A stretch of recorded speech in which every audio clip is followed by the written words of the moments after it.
It's been good. Yeah, I mean, we know we played well on Friday. I mean, it took 2 world-class goals to beat us. We had 65% of the ball and a bunch of great chances. I thought their keeper played really well. And then, hats off to the 2 goals they scored. They were defendable, but the shots themselves were not savable. So we didn't come out of that other than disappointed. We weren't disappointed with our level of play. We were disappointed on Sunday. It wasn't really a typical performance by our girls, and I think they felt it and they knew that, and they took it out on each other on Tuesday, which is always good. And then, we were obviously over it and ready to roll by Tuesday's practice, and today was good, getting ready for Baylor. How important is this match on Friday against the Bears? They're all important, everyone says, coach talk, but the last 5 games, there's just not one any less or more important than the other. They are all crucial. So you don't get a chance to say, well, let's win 2 out of 5, or let's win 3 out of 5, or let's try to do our best and tie some games. I mean, you've got to get after every one of these opponents down the stretch to give ourselves enough momentum to make some hay in the Big 12 tournament and to hopefully get selected, in the postseason. How tough is, I know we say this a lot, but just looking at yours and Baylor's results over the last couple of weeks, I think the 2 of you basically been in like 7 overtime matches out of 8. I mean, is it just that good? I mean, the goalkeeping, or what's the deal? I think that we're just running into teams that they're evenly matched. We're, tough to break down, or in the case on Friday was 2-2. So, we scored in the last 2 minutes, which is a tradition on our team to score in the last 5 minutes, which is awesome. But overtime is part of college soccer. It's a grind, but it also really seasons you. If you get into some overtimes later in the year, you can gain a lot by having been in a lot of overtime games. So I think one year, 2015, we had 9 overtime games. So, and that was, the year we won the conference. So it's not bad for you. I'll tell you where it hurts. It hurts on Monday. If you have too many overtime games, you're just exhausted on Monday. What do you expect from this Baylor team on Friday? They're evolving. They've been a really tough team to watch and a tough team to play against because of their direct style and physical style and all that. But they've really evolved, and they're now tougher, I think, to beat because they've added a layer to their team of passing, and they've got a really talented attacking mid and a super talented holding mid and some, dangerous forwards. So this is a really nice Baylor team from the standpoint of I think they can get results more than one way. They're dangerous because of that. But, you're never going to play Baylor and not have to be ready for the battle because that's what they bring to every game, and we respect that, and, hopefully we'll be up for the challenge. Sorry if you already been asked this, but I guess what do you feel y'all have kind of worked on this week to kind of obviously improve on some of the results you had from last week? It's just some of the stuff that we're good at, that we pride ourselves in, that we train year-round, that needs to be polished because by this time, the last third of the season, you've got to be true to who you are. You've got to be really good at what you do. And so we just try to polish those things. And at the same time, also deal with some backline issues on crossing. We felt like the goal we gave up Sunday was inexcusable across the board. Should have tracked the overlapper, should have blocked the cross, should have tracked the girl who scored it. So we've certainly been addressing that because when you give up a goal that's that avoidable in overtime, it sticks with you for a while. So you got to get after, you got to address it. You can't hide from it.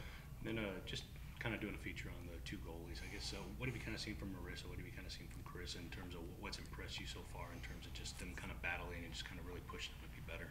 I think with Marissa, it has been her composure for such a young player. I mean, she has been in the Canadian national team program. She has played in the World Cup, so you expect some of that seasoning.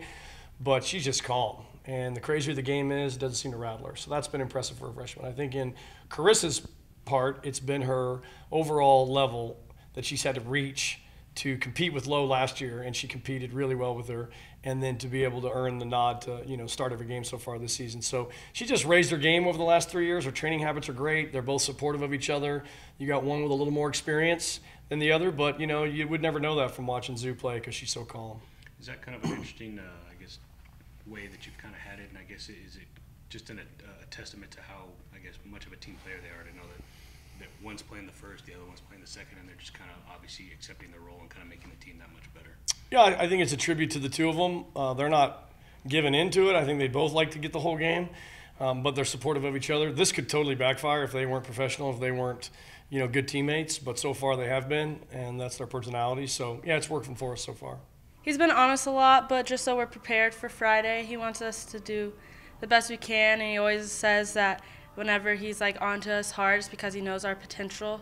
So he's just been very strict in making us focus and practice to our best ability so we can be ready for Friday.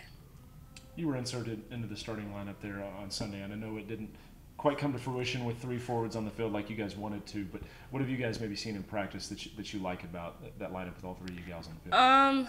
It just is good to have like all of our attacking players on the field. It gives like a good mentality to the rest of the team. And even our attacking mids have been doing really good, so having at least like 5 people getting up into the attack every time just gives us a better opportunity to get the goal and score. You've seen the leadership kind of step up on this team as you guys obviously didn't get any points this last weekend, and things don't get any easier as Big 12 play continues. Have you seen the leaders step up? Yeah. So you kind of I think that all the leaders have stepped up. Even people that you wouldn't think would like say something have been like not necessarily getting on people, but we've all been holding each other to really high standards this week because we know that last week we played really good against Texas and we didn't get the result, so we just need to do a little bit more just every day to get better. So we are ready for Friday. Can you talk about the match against Baylor on Friday? What do you expect from them?